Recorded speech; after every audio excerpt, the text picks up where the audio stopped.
अब इस पे मेरे काफ़ी लेक्चर पड़े हुए हैं मेरे चैनल पे, इसी इजी लर्निंग बाय गुलाम अब्बास पे काफ़ी पड़े हुए हैं चैनल वीडियोस, आप देखें कि हर्फ में कैसे लिखूँगा। ये देखें, ये स्ट्रोक्स हैं, ये सर बनाते हैं और ये स्ट्रोक्स दुम बनाते हैं। तो दुम की पहले प्रैक्टिस कैसे बच्चे को करवानी है, ये ऐसे प्रैक्टिस आप करवाएंगे। ये देखें, ये anti clockwise shape of moon मैंने बनाया है, ये क्लॉकवाइज शेप ऑफ मून बनाया है। इसकी मदद से फिर ये हर्फ लिखे जाएंगे। अब देखिएगा ज़रा, देखिए मैं सीन लिखने जा रहा हूँ तो यहाँ से ये वाला स्ट्रोक मैं उठाऊँगा, सीन के छोटे छोटे 3 दंदाने, छोटा अलिफ फिर शेप ऑफ मून। ऐसे शेप के बीच की प्रैक्टिस करवाई जाती है बच्चे को, ये फिर छोटा अलिफ और शेप ऑफ मून। आप ये वाला स्ट्रोक भी उठा सकते हैं शेप के बीच के लिए, ऐसे इधर से डॉट लगा के और फिर शेप ऑफ मून।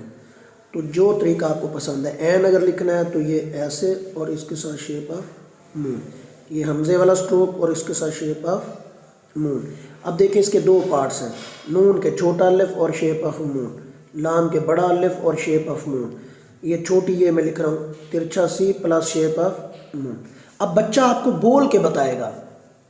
अब यहाँ पे मैं एक बात करता हूँ कि मुसव्विर जब तस्वीर बनाता है तो तस्वीर उसके दिमाग में बनती है, हाथों से वो ट्रांसफ़र कर रहा होता है, लेकिन हम समझते हैं कि तस्वीर हाथों से बन रही है। अगर तस्वीर हाथों से बनती तो जिन जिन के पास हाथ हैं सब तस्वीर बना लेते हैं। तो जब मैं कहता हूँ प्याली, तो मेरे दिमाग में प्याली की शक्ल बनती है। अब देखिए सीन जब बच्चा लिखेगा ना, सीन छोटे छोटे 3 दंदाने, बच्चा आपसे खुद कहेगा छोटे छोटे 3 दंदाने, छोटा अलिफ और शेप ऑफ मून। इसी तरीके से ये शेप का बीज, छोटा अलिफ, शेप ऑफ मून। अब बच्चे के दिमाग में शक्ल वाजे हो रही है, प्याली की शक्ल से बच्चा वाकिफ़ है। जब पहले बच्चा लिखता था तो उसको सीन की शक्ल का पता नहीं चलता था, अब उसे पता चल रहा है कि मैंने दंदाने ये वाले भी नहीं बनाने, ये अरेबिक दंदाने हैं। स्टेप वाइज दंदाने बनाने, एक स्टेप, दूसरा स्टेप, तीसरा स्टेप, छोटा अलिफ, शेप ऑफ मून। अब बच्चा सीन की शक्ल से वाकिफ़ हो रहा है। ये देखें, छोटी ए की शक्ल तिरछा C plus shape of moon, shape का बीज, छोटा अलिफ प्लस शेप ऑफ मून। तो इस तरीके से आपने हर्फ लिखना है, फिर लफ्ज़ लिखना है, फिर जुमला लिखना है, फिर पैराग्राफ लिखना है, फिर पेपर की प्रेजेंटेशन को आपने ठीक करना है। प्लीज़ अगर आपने मेरे चैनल को सब्सक्राइब नहीं किया तो चैनल को सब्सक्राइब कर लें और मेरे साथ रहें।